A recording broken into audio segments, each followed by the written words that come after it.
오늘 우리에게 주시는 하나님의 말씀은 예레미야 1장 4절부터 10절입니다. 예레미야 1장 4절부터 10절까지의 말씀, 구약성경 1050페이지에 있습니다.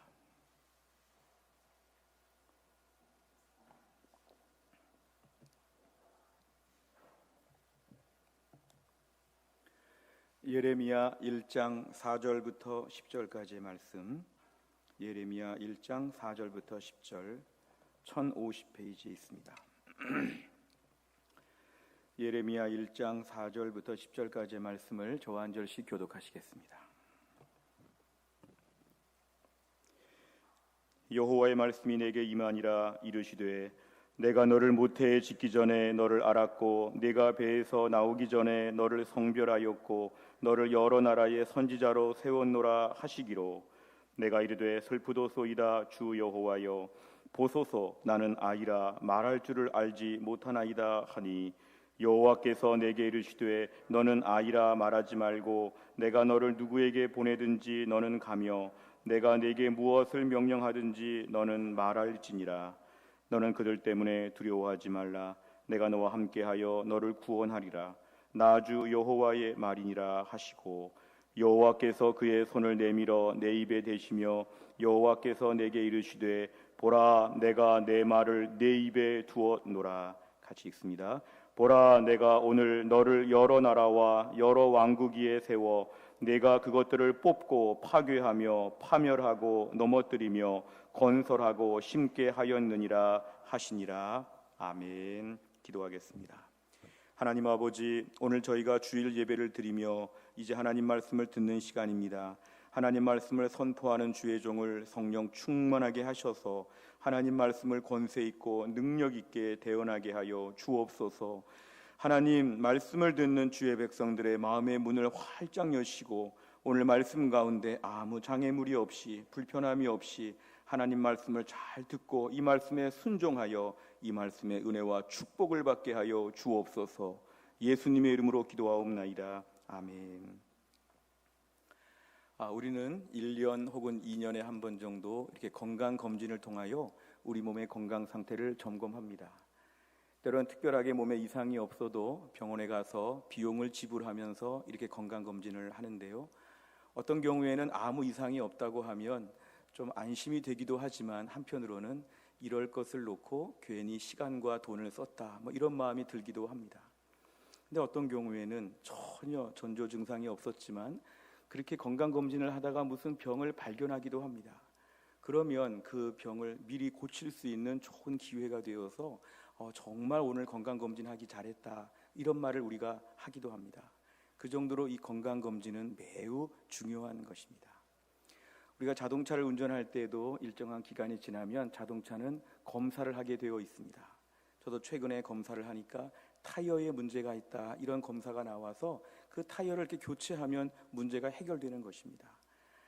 큰 어려움이 없더라도 일정한 기간마다 이렇게 자동차가 검사를 통해서 필요한 부분들 또 부족한 부분들을 고칠 수 있다면 이건 사고를 미연에 예방할 수 있는 매우 좋은 것입니다. 우리 교회는 정기적으로 소방 점검이나 또 정기 안전 검사들을 통하여 이 건물에 대한 검사들을 하고 있습니다. 여기에 대한 비용이 늘 지불되기 때문에 교회는 이런 비용을 고정 비용으로 계산하여서 늘 이렇게 검사하고 있습니다. 한편으로는 좀 아깝다 싶을 정도의 생각이 들기도 하지만 이 건물을 늘 일정하게 체크하는 것은 매우 중요하기 때문에 이거는 마땅히 우리가 해야 되는 그런 일들입니다. 이렇게 우리에게는 중요한 정기적인 검사와 검진이 필요하다는 것을 우리가 좀 어느 정도 이해가 된다면 우리 신앙생활도 마찬가지입니다. 우리 신앙생활도 일정한 시간의 간격을 두고서 우리 신앙을 정기적으로 검진하는 건 매우 중요합니다. 그래서 우리의 믿음의 선조들은 교회 절기를 통해서 우리의 신앙생활을 일정하게 돌아보도록 이렇게 좋은 전통을 만들었습니다. 우리 로마의 카톨릭 교회처럼 1년을 세부적으로 교회력으로 다 바꾸어가지고 매주 무슨 절기를 지키는 것은 우리 개신교는 하고 있지 않지만 그럼에도 불구하고 우리 교회에는 중요한 절기가 있습니다. 특별히 복음과 관련되어서 매우 중요한 절기는 부활절과 성탄절입니다. 1년에 많은 시간들이 있지만 해마다 우리가 3, 4월 달에 부활절, 예수님의 고난과 죽으심을 다시 한번 묵상하고 예수님이 우리를 위해서 죄와 사망의 권세에서 우리를 살려주신 것을 신앙생활 수십 년 하면 수십 번을 복습하는 것입니다. 나는 새가족 공부도 했고 나는 모태신앙이고 3대, 4대째 예수를 믿는 가정인데도 불구하고 하나님은 해마다 우리에게 부활절을 반복적으로 지키게 하면서 복음에 대한 뭉클한 감격을 회복시켜 주시는 것이죠.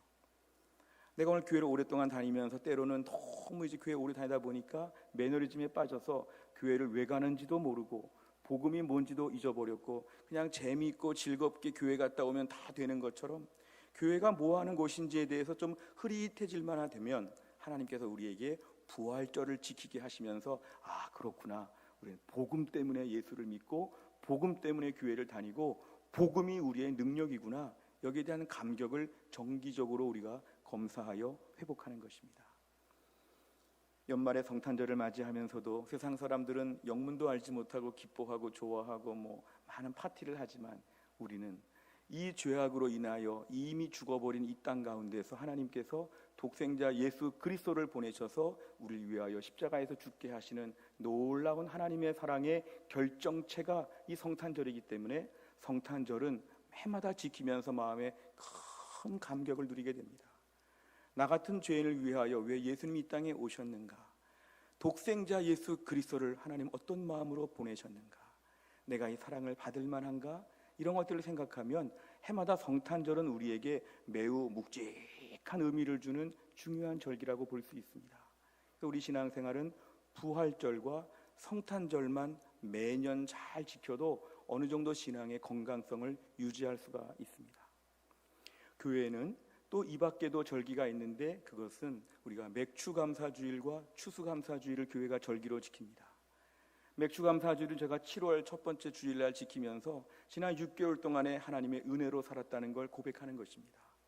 내가 새벽부터 일했고 내가 책도 많이 받고 내가 공부 많이 하고 이 사람 저 사람 만나가지고 얼마나 애쓰며 살았는데 내가 다 한 것 같은데 하나님 말씀 앞에 서면 하나님이 다 하셨고 제가 조금밖에 일한 것이 없구나, 지난 6개월 다 은혜였구나, 이런 걸 자꾸 고백하게 하시는 거죠. 추수감사절 11월 셋째 주일마다 지키고 있는데요, 추수감사주일을 맞이할 때마다 지난 1년 동안 내가 정말 열심히 살았지 이런 말을 하고 싶은데 하나님의 은혜로 살았구나, 이걸 고백하게 하시면서 반복적으로 이거를 공부하게 하십니다. 지난 1년 동안 네 힘으로 산 줄 알았지 내가 다 도왔다. 하나님께서 나에게 공부할 수 있는 지혜와 공부할 수 있는 건강과 일할 수 있는 힘과 모든 여건 하나님이 다 세팅하여 주신 것이니까 너는 감사해야 돼. 이게 바로 뭐냐면 감사절의 정신입니다. 그래서 우리는 해마다 감사절을 보내면서 좀 식혀져 있었던 은혜가 다시 뜨거워지는 것이죠. 하나님께서 우리 안에서 냉랭해진 마음이 막 감사의 마음으로 바뀌어지는 거죠. 그래서 우리에게는 감사절이 은혜를 회복하는 매우 중요한 시간입니다. 우리가 신앙생활을 하면서 은혜를 잊어버리면 우리 몸이 마비된 것처럼 신앙이 굳어집니다. 예수 믿는데 은혜가 없네? 그런데 교회 왔네? 그런데 직분을 감당해야 되네? 그런데 교회 봉사해야 되네? 이거 참 난처하고 황당한 일이죠. 우리가 오늘 은혜는 신앙생활의 생명과도 같습니다. 그래서 우리에게는 감사절을 통하여 은혜를 회복하는 것, 매우 중요한 절기입니다. 그래서 우리에게 두 번의 복음과 관련된 절기, 두 번의 은혜와 관련된 절기가 있다면 또 그 밖에 우리 신앙의 선조들은 미국 교회가 19세기, 20세기 또 한국 교회가 20세기 초에 이 5월 달이라고 하는 달은 또 특별한 절기로 또 정했습니다. 그게 뭐냐면 5월을 가정의 달로 정했습니다. 이 성경에 나오는 절기는 아니지만 우리 신앙의 선조들이 오랫동안 기도하고 만든 절기 있죠. 우리가 그동안에 너무 직장 생활이 바쁘고 심지어 교회 봉사가 너무 많고 이런저런 바쁜 일로 말미암아서 우리 가족을 잘 돌아보지 못했다. 다른 집 애들은 잘 가르쳤는데 우리 집 애들을 못 가르쳤다. 다른 분들에게 사랑을 베풀었는데 우리 부모님에게 사랑을 베풀지 못했다. 뭔가 우리 안에 정말 괴로운 모순 같은 것들을 가지고 5월 달에는 가족을 위해서 좀 기도해봐라. 5월 달에는 좀 가족을 위해서 좀 섬겨봐라. 이러한 신앙의 절기이죠. 그러니까 해마다 5월은 정기 검사처럼 5월은 내가 가족을 돌아보는 그런 한 달, 이렇게 삼고 이 한 달을 보내라는 것입니다. 그런 의미에서 우리가 오늘은 5월의 첫 번째 주일을 맞이하였습니다. 5월의 첫 번째 주일을 우리 믿음의 선조들은 어린이 주일로 이렇게 지켰습니다. 이 어린이 주일을 지킬 때의 취지는 그 시대를 좀 반영하고 있는데요, 보통 이렇게 어른에 비해서 어린이를 볼 때 하대하고 어린이를 무시하는 게 많았죠. 한 20살 정도의 성인, 이 성인이라는 말 자체도 사람이 다 되었다고 하는 뜻의 한자인데요, 결국은 뭐냐면 아직은 사람이 아닌 것처럼, 아직은 인격체가 아닌 것처럼, 뭔가 우리에 비해서 부족한 것처럼, 자리가 하나 부족하면 애들은 일어나라, 이런 식으로 하면서 그 아이를 인격체로 보지 않는 이런 시대 풍조가 많았습니다. 그러니까 주 안에서 어린아이도 하나님 앞에 인격적인 존재이다, 이 어린아이에게도 복음을 가르쳐야 되고 얘도 구원을 받아야 될 죄인이다, 이 아이한테도 큐티를 가르쳐야 되고 이 아이도 전도와 선교를 알아야 되고 이 아이도 성경 말씀을 공부해야 되는 하나님의 사람들이다, 이 아이와 우리와 동등하게 하나님의 백성이다, 이것을 교회가 가르치기 위하여서 교회는 어린이 주일에 매우 집중했습니다. 어른들의 생각에 우리 살기에도 바쁘고 코로나 때 우리 거 먹기도 힘든데 언제 애들 것을 책임지고 준비합니까? 애들은 자기들 때 자기들이 수고해서 뭔가 누려야지요, 이런 식의 생각은 사실은 기성세대가 영적으로 무책임한 것입니다. 성경에 의하면 우리는 우리 때 살기도 바쁘지만 우리 아이들 세대에 어느 정도 신앙의 인프라를 구축해 주는 것은 부모의 몫입니다. 기성세대가 우리 아이들에게 어느 정도 믿음의 환경과 틀을 만들어 주는 것은 우리의 몫이라는 것이죠. 그래서 우리가 어린이 주일을 보내면서 교회 안에서는 어린이들을 위해서 많이 기도합니다. 우리 아이들한테 복음을 다시 한번 전하고, 또 수고하는 주일학교 교사 선생님들에게는 더 고맙다는 표현들을 많이 하고, 교회가 우리 살기도 힘들지만 아이들을 위해서 열심히 기도해 주는 게 필요하죠. 제가 2018년에 우리 노회에서 다녀온 그 성지 순례 코스에서 저 터키 지역의 교레메 지역 주변에 많은 곳을 가보니까요, 막 성도들이 박해를 피해서 막 지하에 숨어가지고 지하에 막 8층 9층 높이 땅을 파면서 지하에서 모여서 신앙생활 하는데요, 그 아주 어려운 지역에서 성도들이 그 지하에 아주 아슬아슬한 땅을 파고 살면서도 땅을 파자마자 제일 넓고 좋은 공간을 아이들 가르치는 공간으로 만들었답니다. 저 밑에 많은 공간들이 있는데 제일 공기도 좋고 제일 넓은 공간에 아이들에게 신앙 교육하는 공간에 학교를 만들었다는 게 너무 감동적이었습니다. 어찌 보면 우리들은 자녀 세대를 위하여 이러한 영적인 책임을 가지고 있기 때문에 우리가 이런 일을 놓고 해마다 5월 첫 주는 아이들을 위해 기도하고 아이들을 영적으로 다시 한번 잘 섬기는 그러한 주일로 우리가 반복하여 지키고 있습니다. 우리가 해마다 어린이 주일을 맞이한 메시지는 대부분 이런 것이었죠. 우리가 아이들을 귀하게 보고 아이들을 영적으로 투자하고 잘해줍시다, 아이들을 위해 좀 잘 섬깁시다, 이런 메시지가 많았다면 올해는 하나님께서 저에게 조금 더 색다른 메시지를 주신 것 같습니다. 올해의 어린이 주일 메시지는 우리 교회의 가정의 아이들을 돌아보는 것도 필요하지만 우리 안에 있는 아이들을 좀 돌아보자는 그런 메시지입니다. 오늘 우리가 겉모습은 다 어른이 되었지요. 이미 40, 50, 60 어른이 되었고 이미 우리가 늙고 많이 변했지만 우리 안에 여전히 어린아이 같은 모습이 있는데 그 어린아이 같은 모습을 가지고 어떻게 주님 앞에 서야 할까? 오늘 말씀의 포커스는 우리가 이런 부분에 좀 집중해서 말씀을 나눠보려고 합니다. 오늘 본문으로 정한 예레미야서는 사실은 이스라엘 왕국에서 가장 수치스럽고 어려운 때였습니다. 북이스라엘과 남유다가 이렇게 살 때에 북이스라엘은 이미 다 아수르에 의해서 공중분해된 것처럼 멸망하여 흩어졌습니다. 이미 다 없어진 것처럼 되었습니다. 남유다 왕국은 히스기야 때에 조금 믿음으로 살았지만 히스기야, 므낫세 다 어려워지는 시대를 살았습니다. 특별히 그 므낫세의 아들이었던 요시야 왕 때부터 맨 마지막에 멸망하는 시드기야 왕 때까지 남유다 왕국의 제일 부끄럽고 제일 험악하고 제일 사역하기 어려울 때에 하나님은 예레미야를 부르셨습니다. 하나님은 예레미야를 부르셔가지고 이 시대 가운데 일을 하게 하시는데 사실 예레미야가 일할 때는 참 어려운 때죠.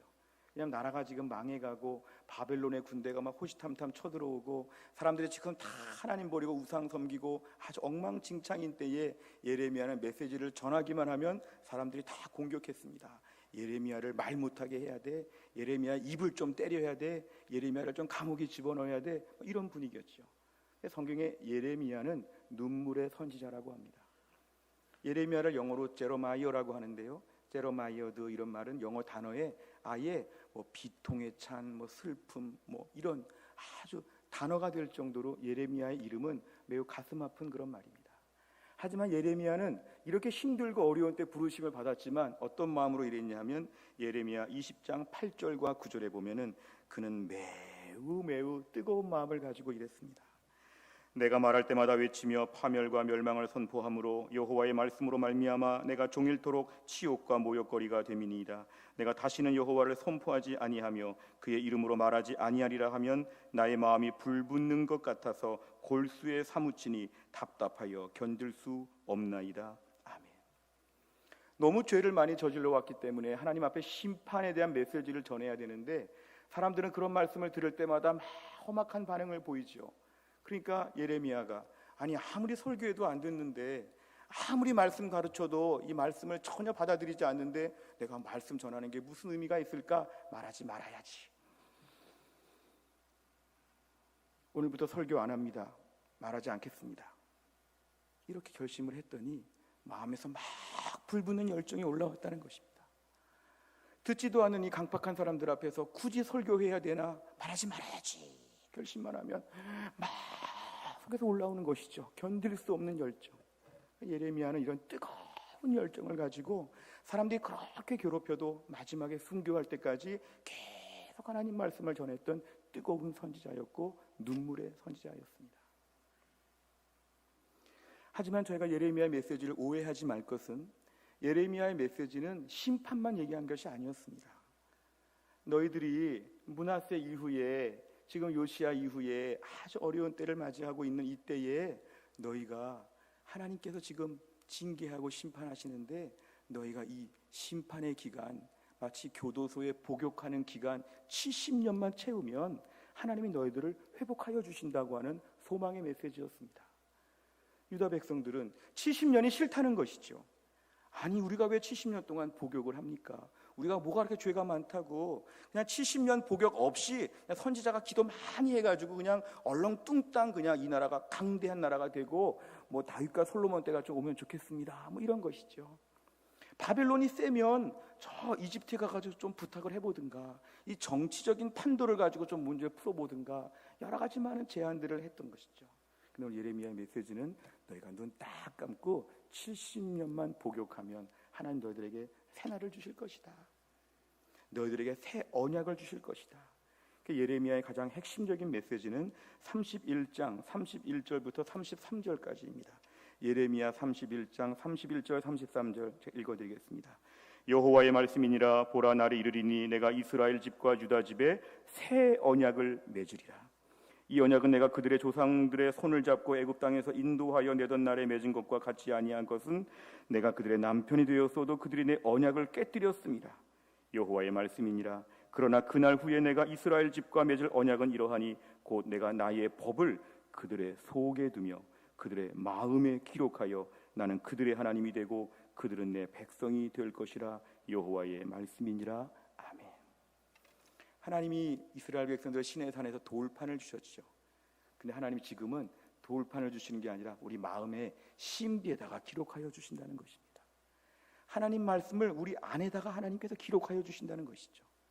하나님께서 우리의 거친 심령을 부드럽게 하셔서 하나님 말씀에 순종하는 주의 백성이 될 수 있도록 뭔가 더 이렇게 쌍방 책임이 있는 관계가 아니라 하나님이 일방적으로 잘해주고 일방적으로 용서해주고 일방적으로 언약을 갱신해주는 새 언약의 시스템으로 너희들을 만들어 줄 것이니까 70년만 복역을 잘해라.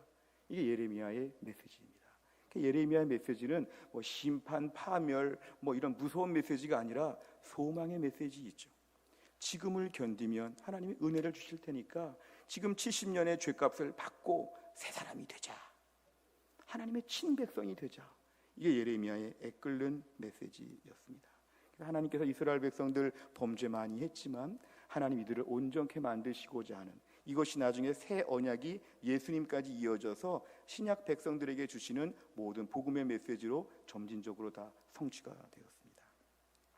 이제 오늘 전하고자 하는 본격적인 메시지를 지금부터 전하겠습니다. 오늘 예레미야가 하나님 앞에 부르심을 받을 때 장면을 저희가 본문으로 잡았습니다. 하나님께 부르심을 받을 때 4절부터 6절까지의 말씀을 보면 하나님은 지금 예레미야 선지자를 부르시면서 내가 너를 태중에 복중에 짓기 전에 너를 알았다. 내가 세상에 태어나기 전에 내가 너를 이미 열방의 선지자로 세웠다. 하나님 말씀하십니다. 내가 너를 불러서 나의 일꾼으로 삼았다. 이건 네가 뭘 잘하고 못하고의 문제가 아니라 네가 태어나기 전부터 이미 확정되었다. 하나님 말씀하셨습니다. 그러니까 6절에 보면 예레미야의 반응이 어떻습니까? 아닙니다 하나님, 저는 아이입니다. 아이. 저는 말할 줄도 모르고 다 부족하고 안 됩니다. 저는 자격이 없습니다. 뭐 이런 얘기하고 있습니다. 학자들은 실제로 이때 예레미야의 나이가 한 20대 초반 정도 이렇게 보고 있습니다. 그러니까 실제로 예레미야 자신에게 있는 모든 것이 부족하고 미성숙하고 어려운 때에 이 모든 일을 감당하기에 자기는 지금 자신이 없다는 뭐 이런 얘기죠. 우리 생각에 참 예레미야 선지자는 좀 멋이 없다. 하나님께 부름받을 때 주님 제가 여기 있습니다. 왜 이제 오셨나요? 진작에 부르시지. 저는 이 일을 할 준비를 다 했습니다. 칼을 다 갈아두었습니다. 주님 저를 사용하여 주십시오. 다 하겠습니다. 이랬으면 예레미야 선지자 참 멋있는데 오늘 예레미야는 극구 사양합니다. 마치 무슨 자격지심에 빠진 것처럼 못합니다 하니까 어차피 할 것 좀 멋있게 시작하지, 예레미야 오늘 왜 이런 식으로 시작했을까? 예레미야가 조금 이상하다 이렇게 볼 수 있지만 사실은 성경을 보면 부름받은 주의 종들은 늘 이런 식으로 부름을 받았습니다. 이사야를 볼까요? 이사야 6장 5절에 보면은 그때 내가 말하되 화로다 나여 망하게 되었도다. 나는 입술이 부정한 사람이요 나는 입술이 부정한 백성 중에 거주하면서 만군의 여호와의 신 왕을 배웠음이로다 하였더라. 아멘. 이사야 선지자는 구약의 선지자 중에서 대선지서입니다. 아주 두꺼운 이사야서를 썼죠. 그런데 이 대단한 이사야조차도 처음 부를 때 부정한 입술입니다. 이 부정한 입술로 주의 말씀 못 전합니다. 부정한 입술로 부정한 백성들 중에서 제가 어떻게 말씀을 전합니까? 못합니다 이런 식으로 얘기를 한 것이죠. 요즘 뭐 선거에 나오면 후보들은 내가 다 할 수 있습니다, 나 아니면 못합니다, 보통 이렇게 자신감 넘치는 후보들이 많은데 주의 종들은 그렇지 않은 것 같습니다. 부족합니다. 이게 바로 이사야의 반응이었습니다. 이사야만 그런 것이 아니라 모세도 그렇습니다. 출애굽기 4장 10절에 보면은 모세가 여호와께 아뢰되 오 주여 나는 본래 말을 잘하지 못하는 자니이다. 주께서 주의 종에게 명령하신 후에도 역시 그러하니 나는 입이 뻣뻣하고 혀가 둔한 자니이다. 아멘. 우리가 모세를 좀 아시죠? 모세는 당시 이집트의 왕자였습니다. 이집트는 당시 최고 문명 국가이기 때문에 최고 문명 국가에서 왕실에서 최고 교육을 다 받은 것이죠. 뭐 언어에 대한 거, 자연 만물에 대한 거, 뭐 인문학에 대한 거, 자연과학에 대한 거, 당시의 모든 거 다 배웠죠. 그러니까 오늘 모세는 그렇게 무식한 사람이 아닙니다. 모세는 공부 많이 한 사람이고 당시 이스라엘 백성들도 누구를 견줘봐도 엘리트 중에 엘리트죠. 근데 모세가 뭐라고 반응합니까? 저는 입술이 둔하고 뻣뻣하고 저는 못합니다 이런 식으로 말을 했습니다. 예레미야, 이사야, 모세, 이 세 사람에게 볼 수 있는 가장 큰 공통점은 뭘까요? 하나님이 나를 부르시고 일꾼으로 쓰시려고 할 때 내 안에 부족함을 토로했다는 것입니다. 우리가 흔히 부족함을 토로할 때 이런 식으로 하죠. 예의상. 속으로는 하고 싶은데 남들 앞에 예의상 저는 부족한데요, 속으로는 좀 하고 싶습니다, 이런 이중성을 보이면서 예의상 조금 거부할 때가 있죠. 어떤 경우에는 하기 싫으니까 부족해서 못해요 이런 식으로 뺄 때도 있죠. 근데 오늘 본문에 나와 있는 예레미야는 이 진심이었습니다. 뭐 예의상 말한 것도 아니고 하기 싫은 것도 아니고 자기 자신의 냉철한 평가를 해보니까 자기는 정말 부족하다는 것이죠. 나는 이 일을 감당할 만한 사람이 못 되고 나 말고 더 대단한 사람들이 이 일을 하면 좋겠다고 하는 매우 정직한 고백, 그에게 이런 정직한 고백이 있었습니다. 우리가 오늘 말씀을 묵상하면서 나 자신에 대하여 예레미야처럼 말하는 걸 우리가 어떻게 평가해야 될까? 학자들은 오늘 본문을 주의하면서 예레미야가 자기 자신을 아이라고 보는 것은 철저하게 자기 자신을 낮추는 표현이라고 이렇게 해석합니다. 자기 자신을 지금 낮춘다는 것이죠. 아이라고 하는 표현은 뭘까요? 그것은 아이들에게서 볼 수 있는 특징들이 나에게 고스란히 나타난다는 것입니다. 나는 20살이 넘고 심지어 나는 50살이 넘어도 나는 여전히 내 안에 아이와 같은 모습이 있다. 이렇게 고백하면 나는 아이입니다. 이런 말을 할 수 있다는 것이죠. 아이의 특징들 중에 뭐가 있습니까? 시기하고 질투하고 거짓말하고 빼앗고 욕하고 비방하고 게으르고 이런 것들 다 어린아이들 때 모습이 있죠. 발달 단계에 따라서 어린아이 시절에 그랬다가 점점 좋아지는 것이죠. 아이들의 모습을 저희가 부정적으로 보는 게 아니라 현상학적으로 그냥 얘기하는 것입니다. 아이들은 그런 시절을 겪으면서 커나가면서 학습이 된다는 것이죠. 그렇다면 오늘 우리가 예레미야 이런 고백을 우리에게 좀 적용시킬 수 있겠냐 이것입니다.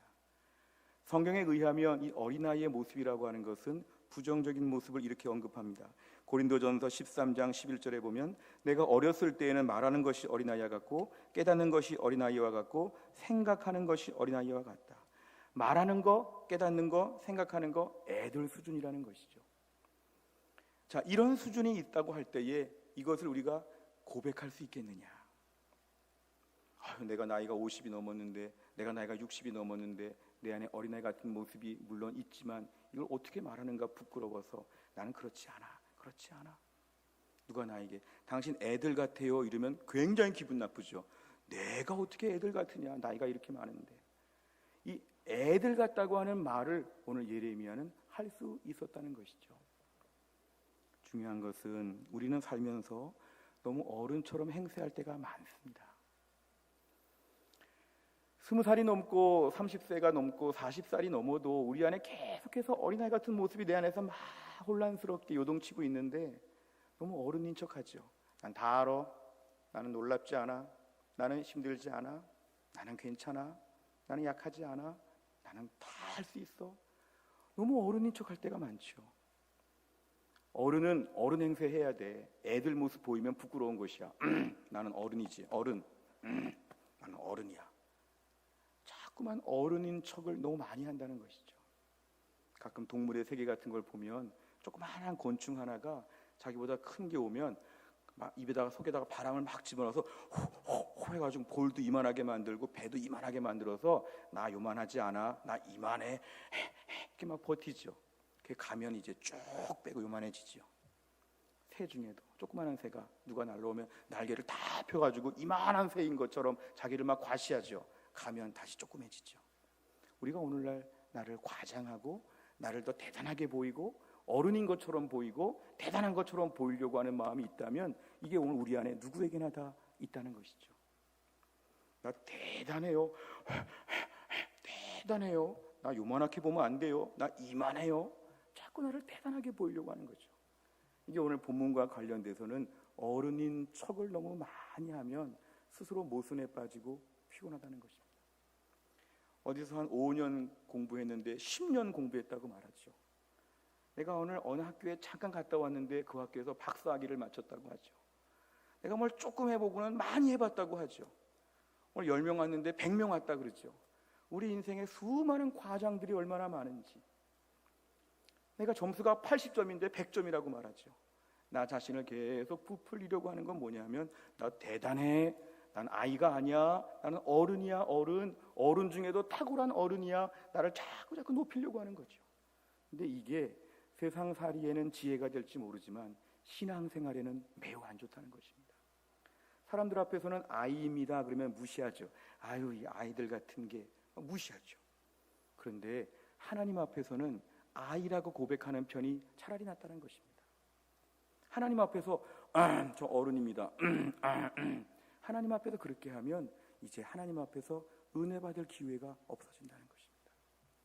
우리가 오늘 자존심이 있고요, 자존감이 있습니다. 자존감은 하나님이 주시는 것입니다. 내가 남들과 평등하고 동등한 정도의 수준이 된다 이것이죠. 남들보다 월등하진 않아도 남들보다 확 부족하진 않은 어느 정도의 수준의 나를 강조하는 게 자존감이죠. 우린 예수 믿고 다 자존감이 있어야 됩니다. 자존심은 그렇지 않습니다. 자존심은 수평적인 관계에서 내가 더 높다고 말하는 게 자존심입니다. 자존심은 사탄이 주는 것이죠. 우리 안에 너 대단하지 않니? 좀 말해봐라. 네가 뭐가 부족하니? 너는 수평 관계가 아니라 너는 월등한 관계야. 너는 대단한 관계야. 사탄이 우리에게 자존심의 덫을 자꾸 던져놓죠. 언제 걸리나. 자존심 자체가 죄가 안 될 수는 있지만 자존심으로 말미암아 죄의 트랩에 빠질 수 있다는 것이죠. 오늘날 우리가 우리 자신을 남들보다 비슷한 수준으로 보는 것까지는 죄가 아니지만 나를 자꾸 더 높게 보려고 하는 마음이 있으면 이거를 성경은 교만하다 이렇게 판정 내립니다. 베드로전서 5장 5절 하반절에 보면 하나님은 교만한 자를 대적하신다. 교만한 자 앞에 하나님이 탱크 장갑차 몰고 하나님이 오신다는 거죠. 이 교만을 어떻게 눌러줘야 될까? 근데 하나님은 겸손한 자들에게는 은혜를 주신다. 아, 너는 겸손하구나. 겸손하니까 많이 부족하구나. 너에게는 은혜가 필요하구나. 하나님의 은혜를 갖다 주신다는 것입니다.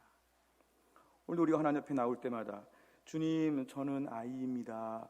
저는 정말 애들 수준입니다. 하나님 아버지 이렇게 우리가 고백하면 하나님 이걸 귀하게 보신다는 것입니다. 우리가 솔직하게 얘기해 볼까요? 우리가 오늘 20세, 30세가 넘고 70대, 80대까지 올라가신다고 해도 우리 안에 끊임없는 아이들 수준의 공포가 있지 않습니까? 내 안에 두려움이 있지 않습니까? 내 안에 무지함이 있지 않습니까? 내 안에 질병이 있지 않습니까? 아직 발달되지 못한 나만의 결핍된 아주 취약한 부분이 있지 않습니까? 내 인생에 구멍이 있지 않습니까? 이런 모든 게 우리 안에 있다는 것을 하나님 앞에서는 인정하라는 것입니다.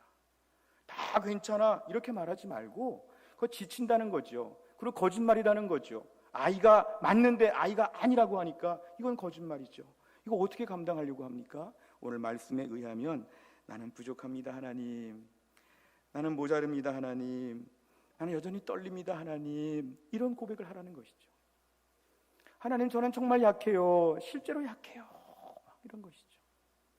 유명한 연주자가 연주의 시간 앞두고 막 불안해한답니다. 내가 오늘 연주를 잘할 수 있을까? 옥하는 목사님은 설교의 대가라고 알려져 있는데요, 설교 앞두고 그렇게 마음에 두려움이 가득하여서 은퇴하니까 이제 설교 안 하니까 너무 좋다고, 설교를 그렇게 잘하심에도 불구하고 두려움과 불안함이 늘 있다는 것이죠. 나이가 70이 넘어도 다 마찬가지죠. 오늘 우리 안에 약한 점들에 대하여 안 약해, 나는 쎄 이런 말하지 말고 나는 약해요, 하나님 저는 약해요, 하나님 저는 아이예요, 이런 말을 좀 하라는 것입니다. 하나님 뭐라고 하실까요? 내가 다 안다 이렇게 말씀하신다는 거죠.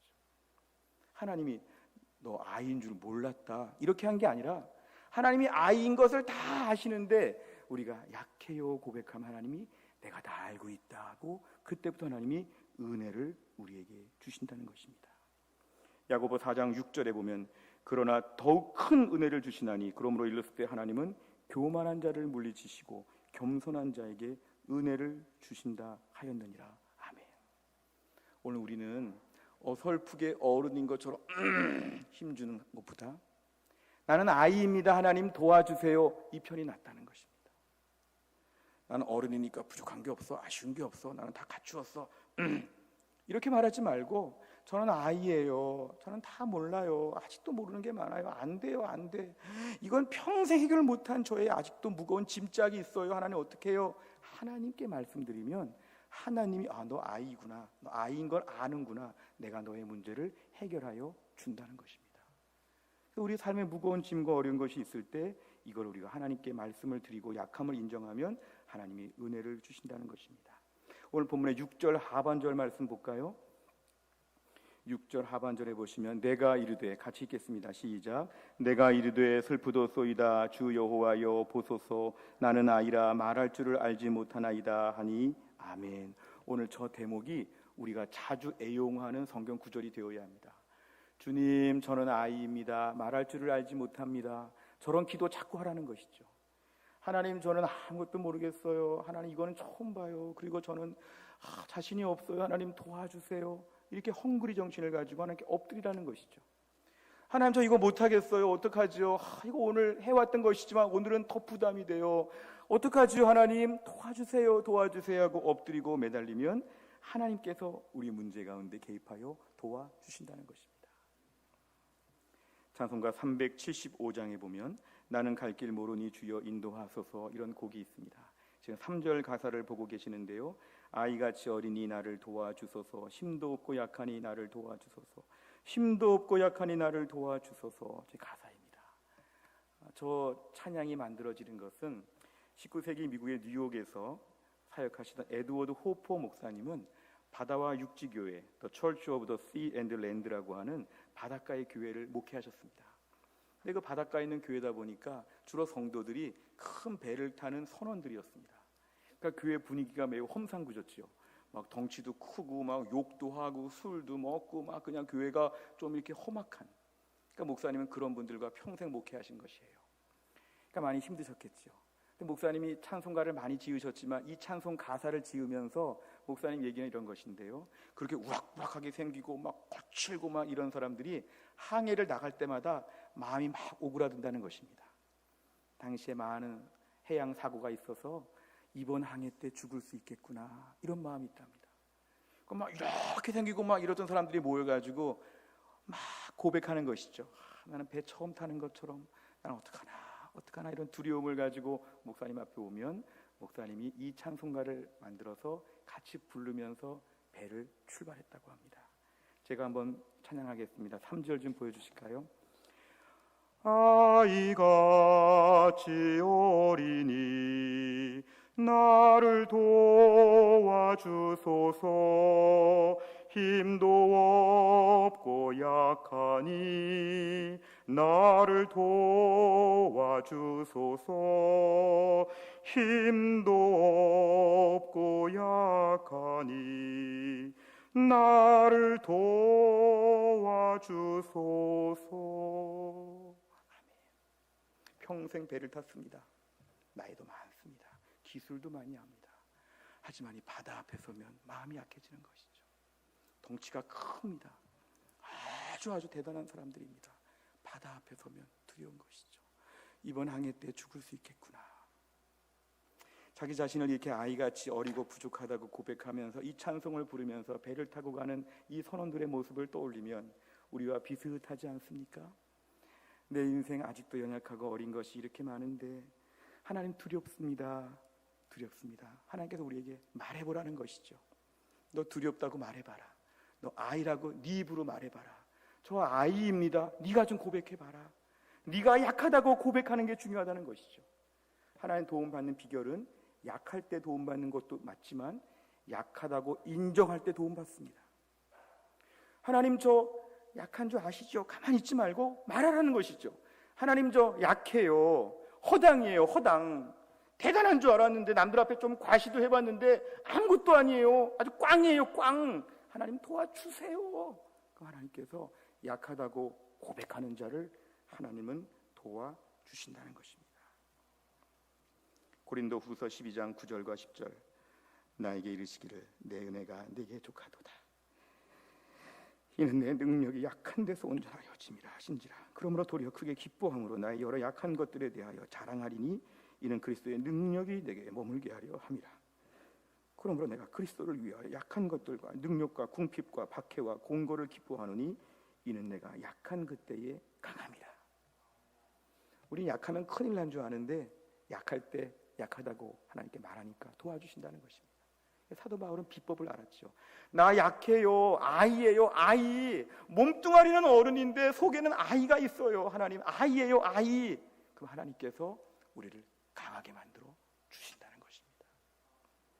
어린이 주일을 맞이하면서 우리 안의 아이들을 좀 돌아봐야 되지 않겠습니까?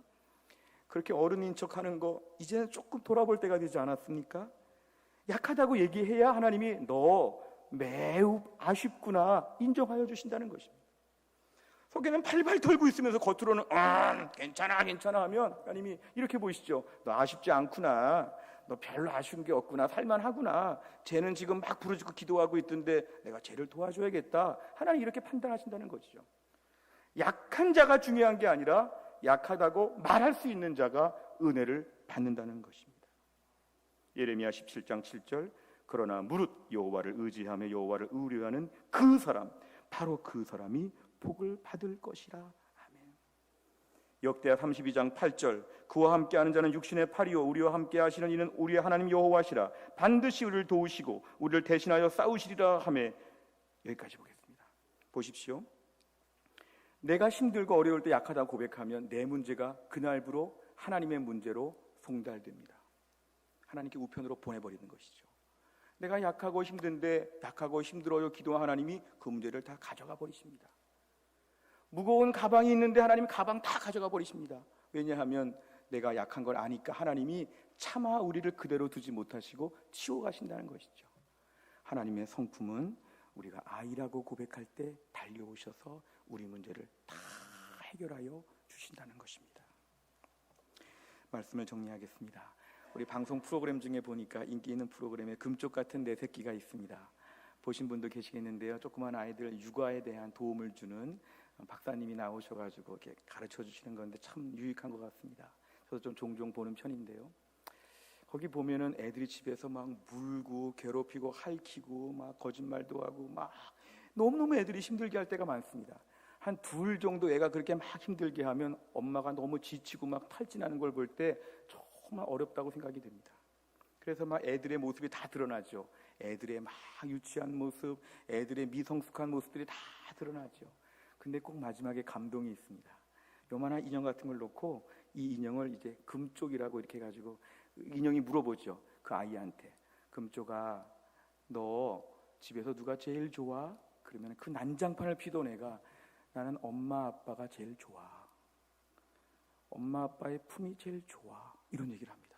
조금 전까지만 해도 엄마 아빠 막 물고 때리고 막 난리를 피던 애들이 나는 엄마 아빠가 좋아. 엄마가 마음이 안 아팠으면 좋겠어. 뭐 이런 얘기를 합니다. 깜짝 놀랐죠. 엄마가 좋다는 것이죠. 그래서 결론이 뭐냐 하면 난장판을 피우던 아이들도 결국은 엄마 아빠한테 달려가는 게 아이들에게 제일 중요한 특징입니다.